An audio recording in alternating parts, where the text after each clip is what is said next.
तुम्ही असं ठरवा, मी 3 तास वर्तमानपत्राच्या 2 पुरवण्या वाचतो रविवारी आणि 5-1 तासाचा कालावधी तरी मी सोमवार ते शनिवार या काळामध्ये जे वाचले, आता ते काय आणि किती विषयाचं ते पण मी तुम्हाला सांगणार आहे. म्हणजे तर ते मी 5 तासाच्या 6 तासाच्या उर्वरित स्लॉटमध्ये रविवारच्या रिवाइज करणार आहे. म्हणजे असा रविवार बाजूला ठेवला.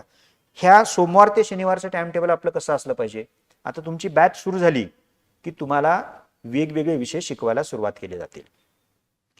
ते जे शिकवायला सुरुवात केले जातील त्यातले तुम्ही मिनिमम 2 विषय तुमच्या तयारीसाठी निवडा. म्हणजे शिकवायला 3-4 कदाचित सुरू केले जातील, त्यातले तुम्ही मिनिमम किती घ्यावेत, 2 घ्यावेत. समजा तुम्ही इतिहास आणि राज्यघटना शिकवायला सुरुवात केलेली आहे आणि ते विषय तुम्ही तयारीला घेतलेले आहेत. म्हणजे तुम्ही पण त्या शिकवण्याबरोबर त्या विषयाची तयारी करणार आहात. मॅक्सिमम किती घ्यावेत.